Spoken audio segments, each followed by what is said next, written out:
नमस्कार मित्रमैत्रिणींनो, budding pharmacist या YouTube चॅनलवरती आपल्या सर्वांचे पुन्हा एकदा सहर्ष स्वागत आहे. सर्वप्रथम मी मागील व्हिडिओज पाहिल्याबद्दल आणि चॅनलला सबस्क्राईब केल्याबद्दल आपल्या सर्वांचे मनापासून आभारी आहे. आणि ज्यांनी व्हिडिओज बघितले नसतील त्यांच्यासाठी ॲज युजल आय बटनमध्ये व्हिडिओजची प्लेलिस्ट दिलेली आहे. शिवाय व्हिडिओच्या शेवटीही मागील झालेल्या सर्व व्हिडिओजची सुद्धा प्लेलिस्ट दिलेली आहे, तेव्हा ते व्हिडिओज नक्कीच पाहून घ्या.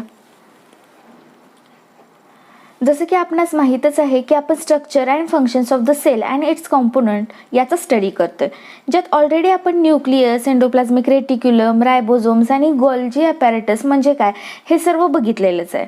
तर आज आपण बघणार आहोत की लायझोझोम्स म्हणजे काय.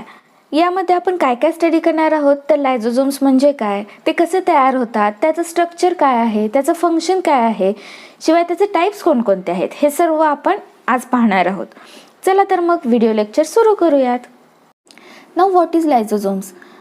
आता याच्या नावातच आहे बघा, lysis means breakdown and soma means body.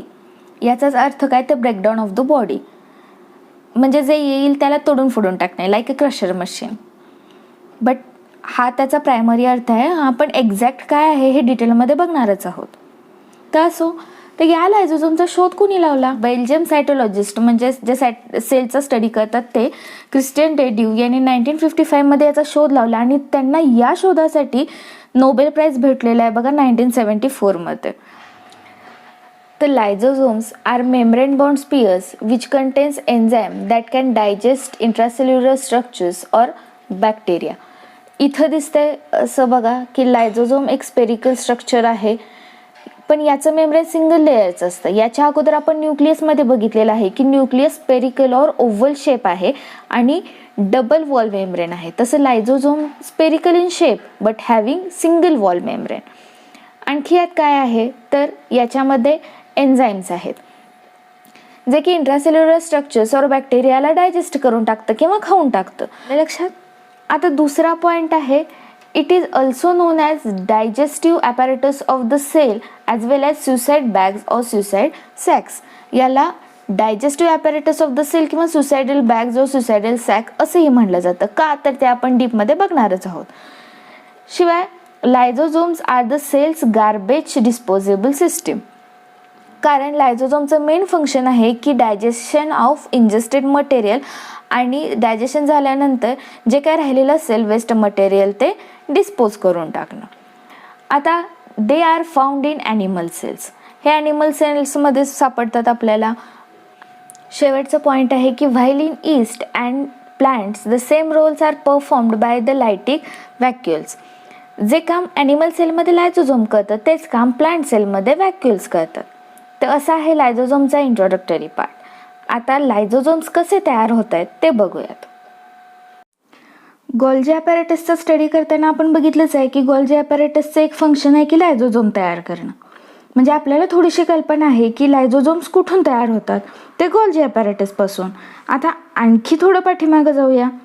Golgi ॲपॅरेटसमध्ये व्हेसिकल येतात, पण ते कुठून येतात तर एंडोप्लाझ्मिक रेटिक्युलममधून, रफ एंडोप्लाझ्मिक रेटिक्युलममधून.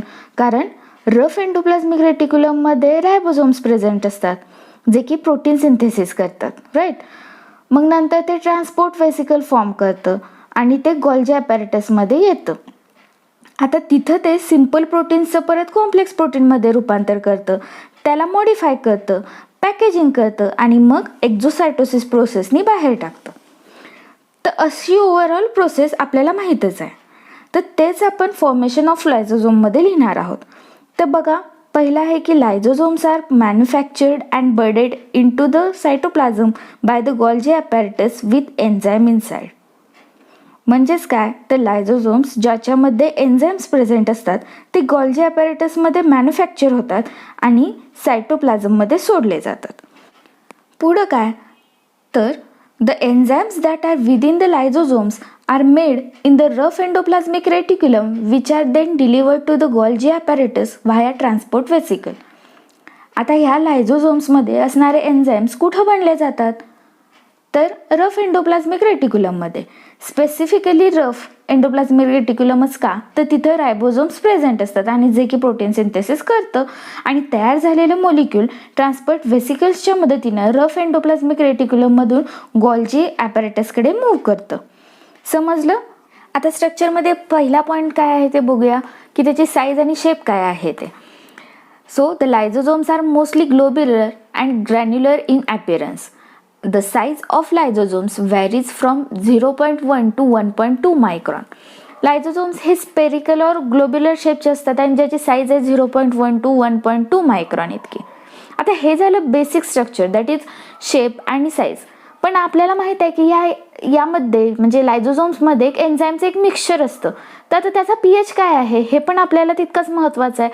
तर पीएच काय आहे ते बघूया. तर पुढचा पॉईंट आहे with pH ranging from 4.5 to 5, म्हणजेच कुठला झाला तर ॲसिडिक.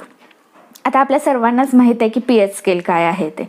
जर पीएच जर 7 असेल तर ते झालं न्यूट्रल, जर 7पेक्षा कमी असेल तर ते झालं ॲसिडिक मिडियम, आणि 7पेक्षा जर जास्त असेल तर ते झालं बेसिक मिडियम.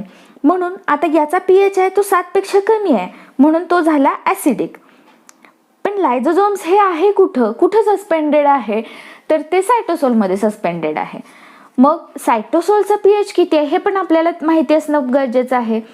तर त्याचा पीएच आहे 7.2, म्हणजेच किती आहे तो स्लाइटली बेसिक आहे, कारण 7पेक्षा तो थोडा पुढे गेला आहे म्हणून फोर्थ पॉईंट आहे बघा. The interior of the lysosomes is acidic compared to the slightly basic cytosol which having pH 7.2. तर आता नेक्स्ट पॉईंट बघूयात. The lysosomes maintains its pH differential by the pumping in protons, that is H+ ions, from the cytosol across the membrane via proton pump and chloride ion channels. आता लायझोझोम्स आहे acidic in nature, म्हणजे याचा basic फंडा आहे की त्यात H+ ion जास्त असणारच आहेत, आणि हे H+ आयन मेंटेन ठेवण्याचं काम कोण करतं तर प्रोटॉन पंप करतं. तर सायटोसोलमध्ये ATP सिंथेसिसने तयार झालेले जे H+ आयन्स आहेत हे लायझोझोम्सच्या मेम्ब्रेनमधून आत पंपिंग केलं जातं आणि अशा तऱ्हेने हे ॲसिडिक पीएच मेंटेन केलं जातं. मग आता तुम्हाला प्रश्न पडणं साहजिकच आहे की पीएच हा ॲसिडिकच का हवा आहे किंवा का असतो. तर लायझोझोम्सचं काम काय आहे तर आत येईल त्याला डायजेस्ट करणं. मग ते करण्यासाठी जे एन्झाईम्स लागतात हे ॲसिडिक मिडियममध्येच चांगले वर्क करतात, म्हणून त्याची ॲसिडिटी ही मेंटेन करावी लागतं. म्हणजे ज्याला जे एन्व्हायरमेंट पाहिजे ते त्याला द्यावंच लागतं ना. थोडक्यात काय तर जर आपण राजस्थानमध्ये असलो तर आपण थंडगार सरबतच पिला पाहिजे, आणि हिमालयात गेल्यावर मला थंडगार सरबतच पाहिजे असंच जर हट्ट करून बसलं तर कसं चालेल बरं. तिथं टेम्परेचर मेंटेन करण्यासाठी उष्ण पदार्थ हे घेतलेच पाहिजेत, बरोबर ना. तसंच इथं सेम कंडिशन आहे. ॲसिडिटी मेंटेन करण्यासाठी H+ आयन हे केलेच पाहिजे. Is essential a sphere of lipoprotein membrane containing enzyme, म्हणजेच जी सिंगल मेम्ब्रेन जी बनलेली आहे, जी वॉल बनलेली आहे ती कशाने बनलेली आहे तर लिपोप्रोटीननी, म्हणजेच लिपिड आणि प्रोटीनने. तर the membrane contains highly glycosylated lysosomal associated membrane protein which is known as LAMP and lysosomal integral membrane protein, त्याचा शॉर्ट फॉर्म आहे LIMP. तर स्ट्रक्चरमध्ये दिसतंय बघा, लिपिडचा हा एक लेयर आहे आणि त्याच्या भोवती हा जो लेयर आहे तो कुठला आहे तर ग्लायकोसिलेटेड मेम्ब्रेन ट्रान्सपोर्ट प्रोटीन, म्हणजेच LAMPचा आणि LIMPचा. आता हे जे दोन प्रोटीन्स आहेत हे काय करतं तर they forms a coat on the inner surface of the membrane, inner सरफेसवरती कोट करते, so that they protect the membrane from attack by the numerous hydrolytic enzymes which is retained inside. आता बघा की आत ॲसिडिक मिडियम आहे जे की सेलला सुद्धा डायजेस्ट करतं, मग ते मेम्ब्रेनला सुद्धा नुकसान करू शकतंय. पण हे सगळं टाळण्यासाठी LAMP आणि LIMP इम्पॉर्टंट रोल प्ले करतात. हे हायड्रोलायटिक एन्झाईम्स आतल्या आत साठवण्याचं काम करतात किंवा त्याला प्रोटेक्ट करण्याचं काम करतात, जेणेकरून सायटोसोल आणि त्याचे जे ऑर्गॅनॅलिज आहेत ते सेफ राहू शकतील. कशापासून तर from the degradative enzymes which is present in the lysosomes. नाहीतर लायझोझोम्स एन्झाईम जर ब्रेक झालं तर डिग्रेडेटिव्ह हायड्रोलायटिक एन्झाईम सायटोसोलमध्ये मिसळून जातील. आता असं सुद्धा होतं बरं का, एखादा लायझोझोम्स जर लीक झाला असेल तर डिग्रेडेटिव्ह एन्झाईम्स बाहेर पडतात आणि ते सायटोसोलमध्ये मिसळले जातात, पण मात्र ते लेस ॲक्टिव्हिटी दाखवतात, कारण त्यांची ऑप्टिमल ॲक्टिव्हिटी कशात असते तर ॲसिडिक मिडियममध्ये असते, आणि सायटोसोल काय आहे तर स्लाइटली बेसिक आहे, कारण 7.2 pH आहे त्याचा. मग जर एखादा लायसोसोम जर ब्रेक झाला तर तो पूर्ण सायटोसोल लगेच ॲसिडिक होणार नाही ना, त्याला पूर्ण ॲसिडिक होण्यासाठी बरेच लायसोसोम्स ब्रेक व्हावे लागतील, तेव्हा कुठे ते ॲसिडिक मिडियम होऊन ते पूर्ण सेल ब्रेक करेल. आता तसं उदाहरण द्यायचं झालं तर सायटोसोल कन्सिडर करूयात आपण एक पूर्ण बकेट भरून थंड पाणी, आणि लायसोसोम कन्सिडर करूयात एक मग भरून गरम उकळतं पाणी. जर त्या पूर्ण बादलीत जर एक मग गरम पाणी ओतलं तर पूर्ण बादली थोडीच ना लगेच गरम होईल, त्याचं टेम्परेचर त्या मगमधल्या पाण्या इतकं थोडी ना होईल. तेवढं जर त्याला टेम्परेचर मेंटेन करावयाचं असेल तर मात्र 5-6 मग गरम पाणी ओतलं पाहिजे, बरोबर. तसंच जर एक लायसोसोम ब्रेक झाला तर सेल लगेच डेड होत नाही. तर मेन पॉईंट काय आहे तर लायझोसोम एक सिंगल वॉल मेम्ब्रेन आहे, जे की लिपिड आणि प्रोटीन्स ज्याच्यात LAMP आणि LIMP असतात, जे की इनर सरफेसला कोट करतं आणि असणाऱ्या ह्या डिग्रेडेटिव्ह हायड्रोलायटिक एन्झाईम्स पासून मेम्ब्रेनचं प्रोटेक्शन करतं. आले लक्षात. आता शेवटचा पॉईंट आहे की inside the membrane the organelle contains enzymes in the crystalline form. म्हणजेच आत असणारे डिफरंट एन्झाईम्स आहेत ते क्रिस्टलाइन फॉर्ममध्ये असतात. हे इथं दिसतंय बघा. सो तर असं ओव्हरऑल आहे स्ट्रक्चर ऑफ लायझोसोम्स. आता याच्यातलं मेन पॉईंट आहे की लायझोसोमल एन्झाईम्सचा. आता तो लायझोसोमल एन्झाईम्स म्हणजे काय हे आपण नेक्स्ट स्लाइडमध्ये बघूयात. लायझोसोम्स फॉरेन मटेरियल्स, बॅक्टेरिया याला डिस्ट्रॉय करतं, त्याचं ब्रेकडाऊन करतं. पण हे सगळं होतं ते त्याच्यात प्रेझेंट असलेल्या स्ट्रॉंग एन्झाईम्सच्या मिक्सचरने. म्हणूनच for degradation of extra and intracellular materials lysosomes filled with the enzymes which is called as hydrolysis, that is acid hydrolysis.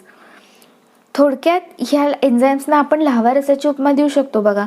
लाव्हारस कसा तप्त वायूंचा साठा असतो, त्यात कोणतीही वस्तू गेल्यानंतर ती डिस्ट्रॉयच होऊन जाणार ना. तसंच लायझोसोम्समध्ये सुद्धा 40 प्रकारचे एन्झाईम्स असतात, जे की प्रोटीन, लिपिड, कार्बोहायड्रेट्स अशा वेगवेगळ्या प्रकारच्या बायोमॉलिक्युल्सचं डिग्रेडेशन करणार. तर आता ते कोणते कोणते आहेत हे आपण पाहूयात. तर proteases which digest proteins. Protease enzyme present असतं जे की प्रोटीन मॉलिक्युलला डायजेस्ट करतं और ब्रेकडाऊन करतं into their constituents of amino acid. Whereas lipases which digest lipid.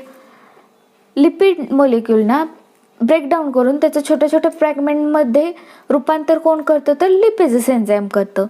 आता अमायलेजेस विच डायजेस्ट कार्बोहायड्रेट्स. म्हणजेच कार्बोहायड्रेट्सना डायजेस्ट अमायलेज एन्झाईम करतं. थोडक्यात हे सगळे एन्झाईम्स हे एक प्रकारचे सैनिकच म्हणू शकतो आपण. पूर्वी कसे राजे महाराजांच्या काळात तलवारधारी सैनिक, धनुष्यबाण चालवणारी वेगळी कॅटेगरी असायची, भाला चालवणारे वेगळे होते, आणखी घोडसवारी करणारे वेगळे असायचे. मग युद्धाच्या वेळी प्रत्येकजण आपापली कॅटेगरी बघून शत्रूवर तुटून पडायचे ना. अगदी तसंच इथं प्रोटीन मॉलिक्यूल दिसलं की प्रोटीएजेस म्हणणार की त्याला मी बघतो आणि ते त्याचं डिग्रेडेशन करणार. मग न्यूक्लियस ॲसिड असेल तर न्यूक्लियस तयार झालं बघा त्याला धारातीर्थी पाडायला. तसंच फॉस्फेटेजचं आहे. फॉस्फेटेजमध्ये कॉम्प्लेक्स मॉलिक्यूलना सिम्पल मॉलिक्यूलमध्ये ब्रेकडाऊन करतं. म्हणजेच phosphatases breakdown phosphate esters to monophosphate. Sulphatases acts on sulphate esters आणि glycosidases breakdown into polysaccharides to monosaccharide. खूपच सोपं आहे बघा हे सगळं लक्षात ठेवायला.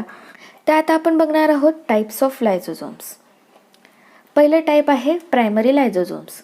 It is a small sac like structures enclosing enzymes synthesised by the rough endoplasmic reticulum.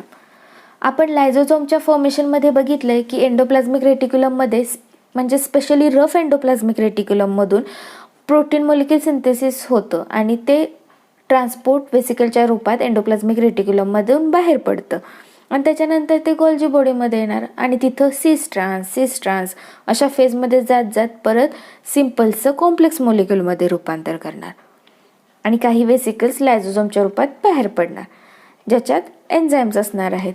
तर अशा लायझोसोम्सना म्हणायचं primary lysosomes. Since they store enzymes they are also said to be storage granules. याच्यात एन्झाईम्स असतात म्हणून त्यांना स्टोरेज ग्रॅन्युअल्स असं सुद्धा म्हणलं जातं. पण याच्या डायजेशनसाठीचे कुठलेच पार्टिकल किंवा मेम्ब्रेन नसतात. So the third point is they do not content particle और मेम्ब्रेन फॉर द डायजेशन. आता आपण दुसरा टाईप बघणार आहोत. दुसरा टाईप आहे सेकंडरी लायझोझोम्सचा. तर it is formed by the fusion of primary lysosomes with the phagosomes. म्हणजेच प्रायमरी लायझोझोम बाहेरून येणाऱ्या पार्टिकलला और फूड व्हॅक्युअलला फ्यूज होणार आणि सेकंडरी लायझोझोम्स तयार होणार which contains engulf material plus enzymes. आता हे कसं, तर प्रायमरी लायझोझोम्स हे आत येणाऱ्या फॉरेन पार्टिकलला फ्यूज होते. म्हणजेच लायझोझोम्समधील एन्झाईम आणि त्या पार्टिकल्स म्हणजेच कुठले तर एनगल्फ मटेरियल हे एकत्रित मिळून काय झालं, सेकंडरी लायझोझोम्स. आणि आता तिसरा पॉईंट आहे की इट कंटेन्स पार्टिकल और मेम्ब्रेन्स फॉर डायजेशन. म्हणजेच प्रायमरीमध्ये डायजेशनसाठी कुठलेच पार्टिकल नव्हते आणि मध्ये मात्र डायजेशनसाठी पार्टिकल्स किंवा मेम्ब्रेन्स हे प्रेझेंट असणार आहेत. तर अशा प्रकारे हे झाले प्रायमरी आणि सेकंडरी. आता आपण तिसरा टाईप बघणार आहोत, रेसिड्युअल बॉडी. तर ते काय आहे, तर it is the final particle which containing indigestible material. नावावरूनच लक्षात येते की काहीतरी शिल्लक असणार आहे, म्हणजेच काहीतरी रेसिड्यू राहिला असेल. याचाच अर्थ काही इनडायजेस्टेबल मटेरियल शिल्लक राहिले असते. म्हणजेच it is formed when digestion is incomplete. जर डायजेशनच पूर्ण झालं नसेल तर रेसिड्यूज फॉर्म होतात, रेसिड्युअल बॉडीज तयार होतात. ठीक आहे. मग आता चौथा टाईप आहे तर ॲटोफॅजिक व्हॅक्युअल्स. तर हे काय आहे, तर it is a lysosomes containing some parts of the cells in the process of digestion. आता या प्रकारामध्ये सेलचाच काही पार्ट और ऑर्गेनालिज डायजेस्ट केलं जातं. काही ऑर्गेनालिज ओल्ड होऊन जातात, त्यांची कार्यक्षमता राहत नाही, त्यामुळे त्यांना लायझोझोम हे डायजेस्ट करतं आणि मग डायजेस्टेड कंपोनंट्स हे सायटोसोलमध्ये परत रियूजसाठी सोडतं. तर अशा तऱ्हेने मग ओल्ड ऑर्गेनेलिजची जागा न्यू ऑर्गेनेलिज घेतात आणि ही सायकल अशीच चालत राहते. ठीक आहे. तर हे झाले 4 लायझोझोमचे टाईप्स. आता हे आपण डिटेलमध्ये डायग्राममध्ये बघूयात. आता बघा की रफ एंडोप्लाझमिक रेटिक्युलम आहे, हे त्याच्यावरती आहेत रायबोझोम्स. आपल्याला माहीत आहे की तिथं प्रोटीनचं सिंथेसिस होतं. आता प्रोटीनचं सिंथेसिस होणार आणि ट्रान्सपोर्ट व्हेसिकलमधून हे प्रोटीनचं मॉलिक्यूल बाहेर पडणार आणि ते कुठं येणार, तर गोल्जी ॲपॅरेटसकडे येणार. मग तिथं सिस ट्रान्स या सगळ्या फेजमधून बाहेर पडत मॉडिफाय होत जाणार. आपण बघितलेलंच आहे पोस्ट ऑफिसची थेरी.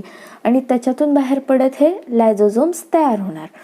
तयार झालेले लायझोझोम्स काय असणार आहे, तर त्याच्यात एन्झाईमसुद्धा प्रेझेंट असणार आहेत. कुठून आलेले आहेत, तर हे एंडोप्लाझमिक रेटिक्युलममधून, म्हणजे एवढा प्रवास करून ते येणार आहे आणि प्रायमरी लायझोझोम्स तयार होणार आहेत. ठीक आहे, इथंपर्यंत. मग आता या प्रायमरी लायझोझोम्स तयार झालेल्यामध्ये एन्झाईम्स आहेत, पण डायजेशनसाठी कुठलेच पार्टिकल्स नाही आहेत. ठीक आहे.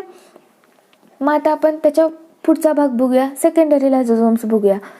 तर आता फॅगोसायटोसिस ह्या प्रोसेसमध्ये काय येणार, एखादा फूड पार्टिकल असेल किंवा बॅक्टेरिया असेल किंवा फॉरेन मटेरियल असेल, हे काय करणार, आत येणार. बेसावध असणार आहे ते आत आल्यानंतर प्रायमरी लायझोझोमचं काय काम करते, ते तर एक सैनिकच आहे. त्याचं काय, जे येईल त्याला डिग्रेड करायचं किंवा डायजेशन करायचं, ब्रेकडाऊन करायचं, ते त्याचं काम चांगलं पार पाडणार. मग ते थोडक्यात ह्याला काय करणार, आपण आला तर आम्ही आपले आभारी आहोत करत त्याला वेलकम करायला जाणार, या. मग हे बिचारा आपलं जाणार, त्याच्या गोड बोलण्यावर फसणार आणि प्रायमरी लायझोझोमला जाऊन फ्यूज होणार. मग प्रायमरी लायझोझोमचं कामच आहे की ते त्याला फ्यूज होणार आणि मग फॅगोझोम्स तयार करणार. मग आता ह्या बघा, ह्या फॅगोझोम्समध्ये काय काय, तर प्रायमरी लायझोझोम्सचे हे एन्झाईम्स पण आहेत आणि हे पार्टिकल्स पण आहेत. तर असं मिळून हे होतं सेकंडरी लायझोझोम्स तयार. ठीक आहे. प्रायमरी लायझोझोम्स मधलं एन्झाईम प्लस हे पार्टिकल हे मिळून झालं सेकंडरी लायझोझोम्स, ज्याला फॅगोझोम्स असं म्हणतात. आता हे झाल्यानंतर सेकंडरी लायझोझोम्समध्ये डायजेशनसाठीचं पार्टिकल्स पण आहेत आणि शिवाय एन्झाईम पण आहेत. मग ते त्याचं काम सुरू करणार, डायजेस्ट करायचं. जर डायजेशन कम्प्लीट झालं नसेल तर मग रेसिड्यू निर्माण होणार. म्हणून हा जो लायझोझोमचा प्रकार आहे तर ह्याच्यात रेसिड्यू दिसतोय बघा, हे कम्प्लिटली पार्टिकल्स डायजेस्ट झालेले नाही आहेत. तर हा तिसरा प्रकार आहे लायझोझोम्सचा. ठीक आहे, लक्षात आलं. प्रायमरी, परत पार्टिकलला झाला की पार्टिकलला फ्यूज झाला की सेकंडरी, आणि जर डायजेशन कंप्लीट झालं नसेल तर हा तिसरा आहे तो रेसिड्युअल बॉडी. आता आपण चौथा बघूया. चौथा कुठला होता तर ॲटोफॅजिक व्हॅक्यूल. ते काय सांगत होतं की जर आपल्या सायटोसोलमधला जर एखादा ऑर्गॅनालिज जर ओल्ड झाला असेल, आता आपण इथं मायटोकॉन्ड्रियाचं उदाहरण घेऊया, जर हे ओल्ड झालं असेल, त्याची कार्यक्षमता जर राहिली नसेल तर त्याला डिग्रेड झालं पाहिजे आणि दुसरा एक नवीन ऑर्गॅनालिज किंवा नवीन मायटोकॉन्ड्रिया तयार होत राहणार. मग अशा वेळेला काय करणार तर हे जाणार कुठं तर हा लायझोझोममध्ये फ्यूज होऊन जाणार. लायझोझोम्स त्याला डिग्रेड करून देणार किंवा डायजेस्ट करून देणार, आणि डायजेस्ट केल्यानंतर ते परत सायटोसोलला मिळणार आणि नवीन मायटोकॉन्ड्रिया तयार होणार. तर हे ज्या वेळेला लायझोझोम्समध्ये जातं, लायझोझोम्समध्ये फ्यूज होतं, त्या स्टेजला म्हणायचं ऑटोफॅजिक व्हॅक्यूल. म्हणजेच स्वतःच सेल्फ इटिंग थोडक्यात करतं, ते स्वतःच खातं आपल्याच सेलला किंवा सेलच्या पार्टना. तर याला म्हणायचं ऑटोफॅजिक व्हॅक्यूल्स. आता परत आणि हा चौथा भाग आहे आणि त्याची सुद्धा तसंच आहे. जरी काही त्याचे रेसिड्यू शिल्लक राहिले, डायजेशन कंप्लीट झाले नसेल तर हा तिसरा प्रकार म्हणजेच रेसिड्युअल बॉडी. तर आलं लक्षात, असे हे 4 प्रकार आहेत. आता बघूयात आपण functions of lysosomes. So these are the functions of lysosomes. कुठले कुठले आहेत तर एक्स्ट्रासेल्युलर डायजेशन आहे, इंट्रासेल्युलर डायजेशन आहे, शिवाय फर्टिलायझेशन आहे, क्रोमोझोमल डॅमेज आहे आणि ऑटोलायसिस आहेत. तर 1 बाय 1 आपण सगळे स्टडी करूयात. तर पहिला आहे बघा एक्स्ट्रासेल्युलर डायजेशन. आता तर सेल स्ट्रक्चरच्या बाहेर होणाऱ्या डायजेशनला म्हणायचं extracellular digestion. That is digestion of a materials outside the cell is called as a extracellular digestion. In that lysosomes release enzymes outside the cell by exocytosis and bring out the digestion. म्हणजेच exocytosis प्रोसेसने लायझोझोम्स enzyme release करतं, पण ते पण सेलच्या बाहेर, आणि तिथं digestion घडून येतं. सो एक्झोसायटोसिस म्हणजे जिथं large amount of molecules release होतात कुठंतरी एक्स्ट्रासेल्युलर एन्व्हायरमेंटमध्ये. मग हे असं झालं एक्स्ट्रासेल्युलर डायजेशन. आता दुसरं फंक्शन आहे बघा क्रोमोझोमल डॅमेज. आता यात काय म्हणलं आहे बघा, तर lysosome contains the enzyme deoxyribonuclease which attacks DNA and causes chromosomal breaks and rearrangement.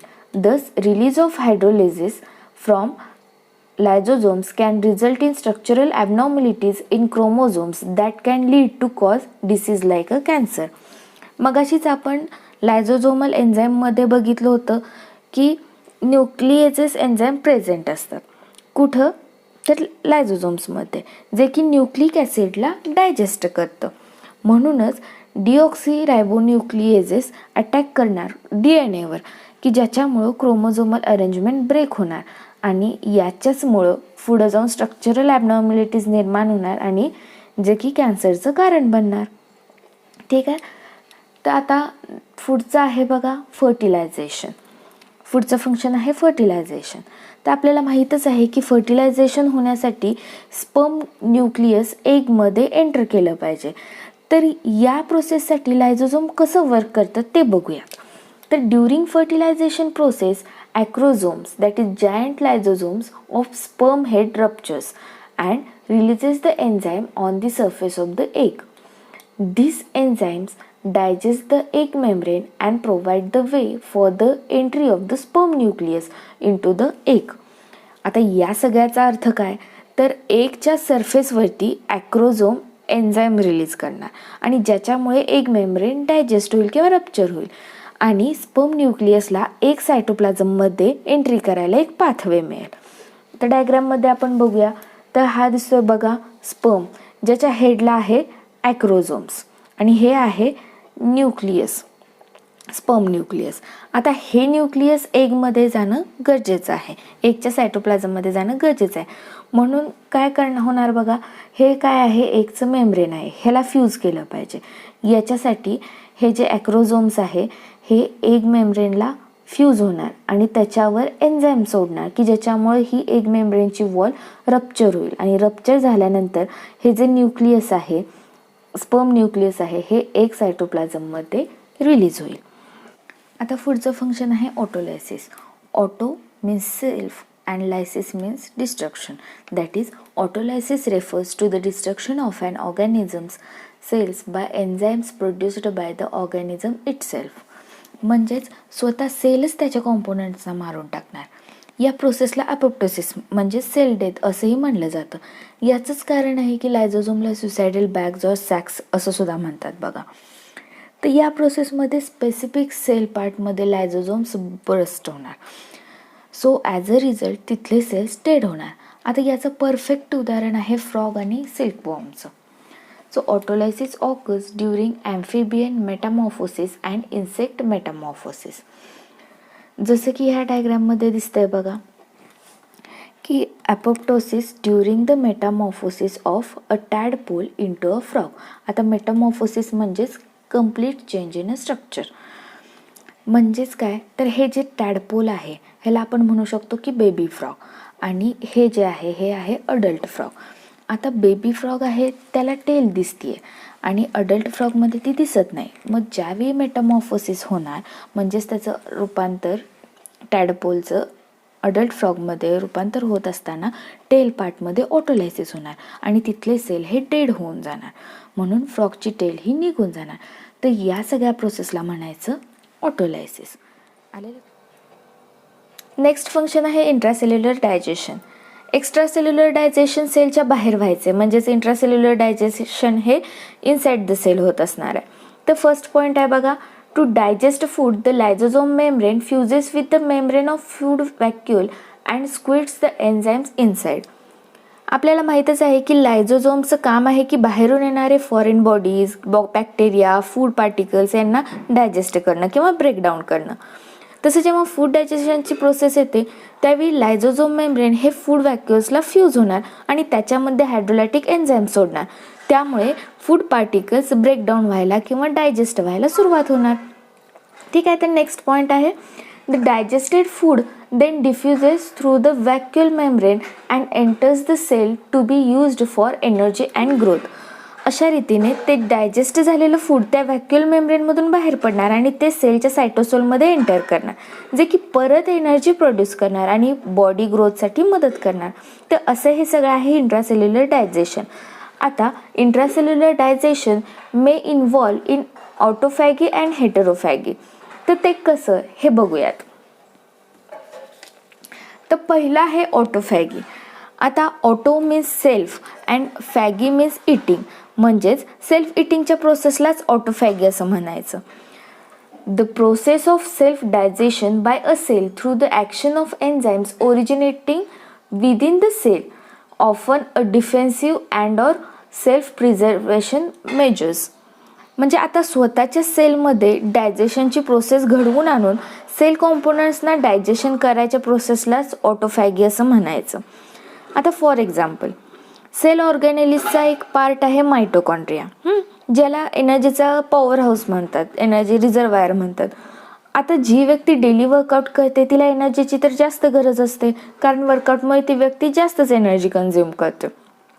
तर अशा वेळी त्या व्यक्तीच्या सेल्समध्ये मायटोकॉन्ड्रियाची संख्या वाढलेली असते. पण ज्यावेळी ती एक्सरसाइज करायचं सोडून देईल त्यावेळी ऑलरेडी तिला तितक्याच एनर्जीची काही गरज नसणार आहे ना.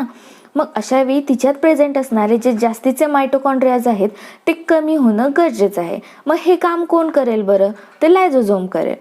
तर लायझोझोम त्या सेल ऑर्गॅनेलिजला फ्यूज करून तिचं डिग्रेडेशन करणार किंवा तिला डायजेस्ट करणार. सेम कन्सेप्ट आपण टाईप्स ऑफ लायझोझोम्समध्ये बघितली बघा. जर एखादी ऑर्गॅनेली जर ओल्ड झाली असेल किंवा तिची कार्यक्षमता जर राहिली नसेल तर ती नव्या रूपात रियूज करण्यासाठी जुन्या युजलेस ऑर्गॅनेलिजला लायझोझोम्स खाऊन टाकतं. म्हणजेच ऑटोफॅगिक व्हॅक्युल्सची कन्सेप्ट आली लक्षात.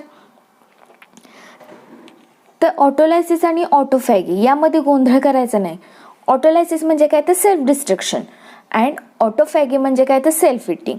आता ऑटोलायसिसमध्ये पार्टिकल सेलमध्ये लायझोझोम्स बर्स्ट होतात आणि तिथले सेल्स डेड होतात आणि तो पार्ट श्रिंक होऊन जातो.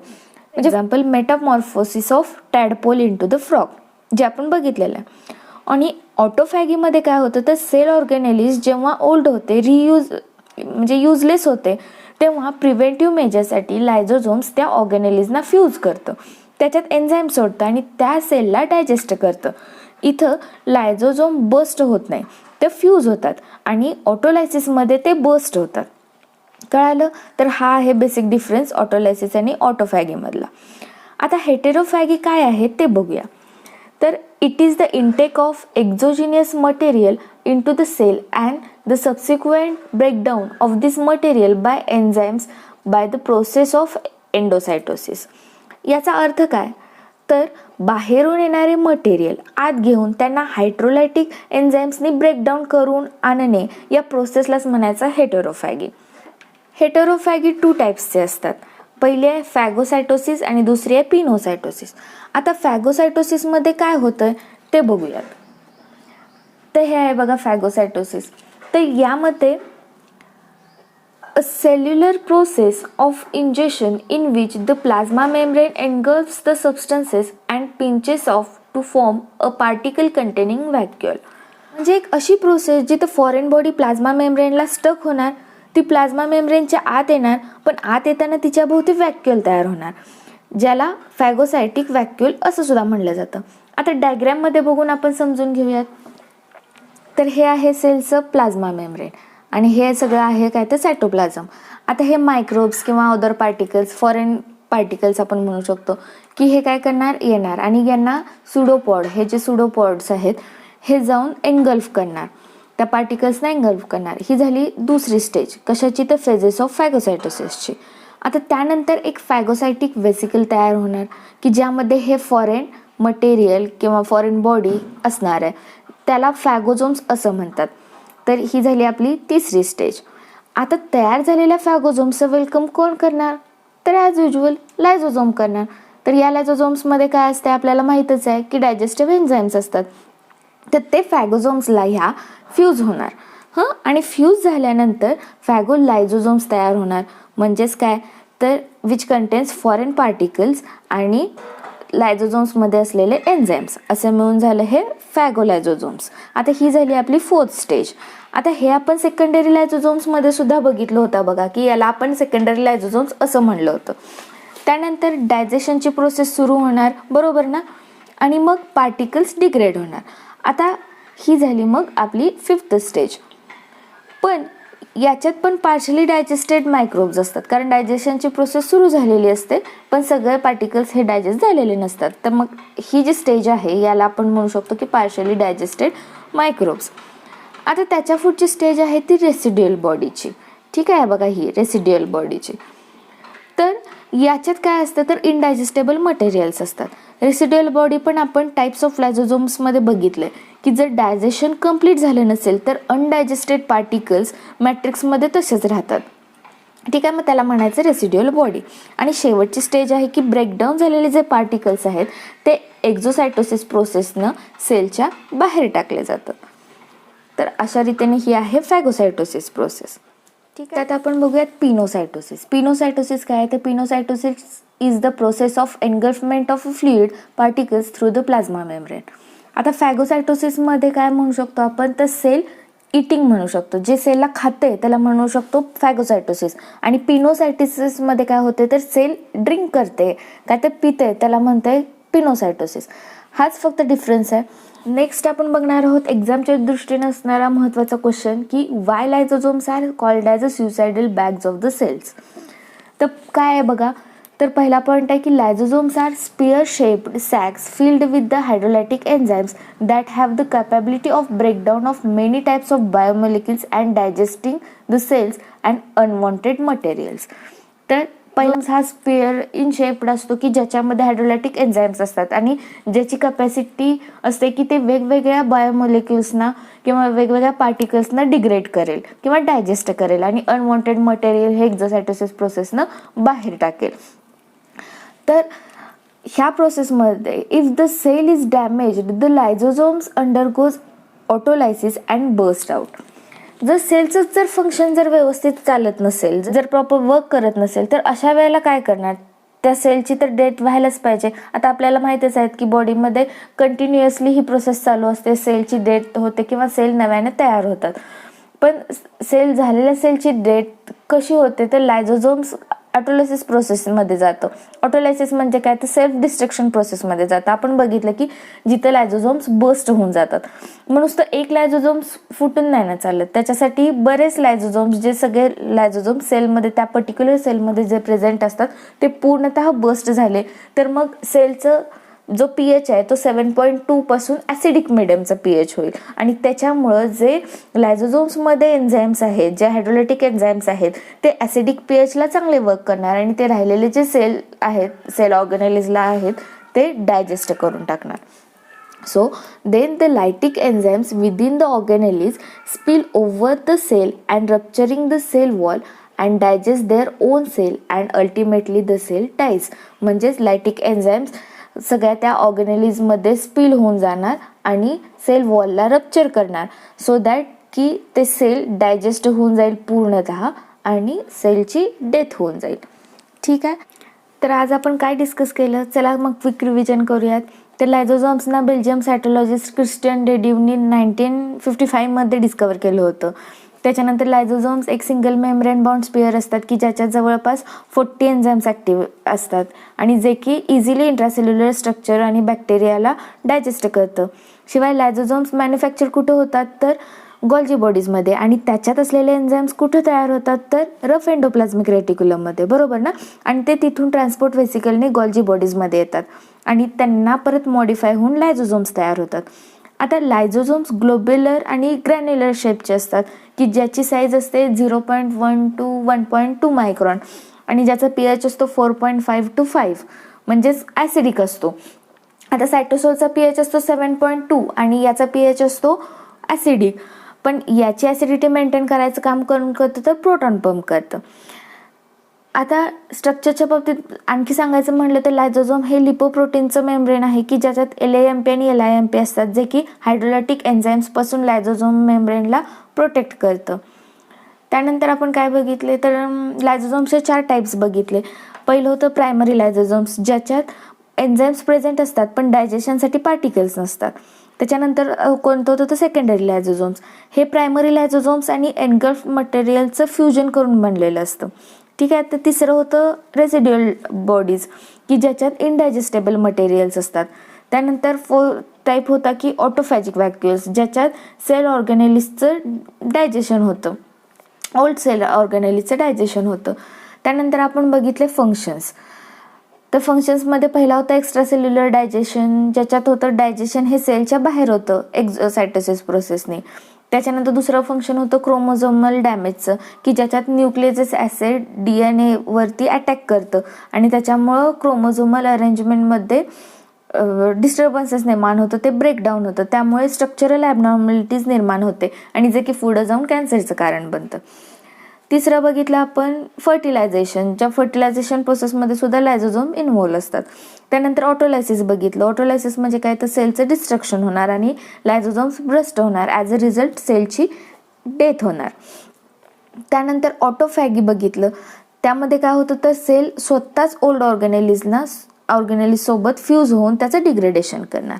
नंतर हेटेरोफॅगीमध्ये आपण 2 टाईप्स बघितले. कुठले 2 टाईप्स होते तर पिनोसायटोसिस आणि फॅगोसायटोसिस. फॅगोसायटोसिसमध्ये सेल ईट करतं आणि पिनोसायटोसिसमध्ये सेल ड्रिंक करतं. तर अशा तऱ्हेनं आपण लायझोझोमचे टाईप्स, लायझोझोम्स म्हणजे काय, त्याचे टाईप्स, स्ट्रक्चर्स आणि त्याचे फंक्शन्स बघितले. तर आय होप तुम्हाला आजचं टॉपिक नक्कीच समजलं असेल.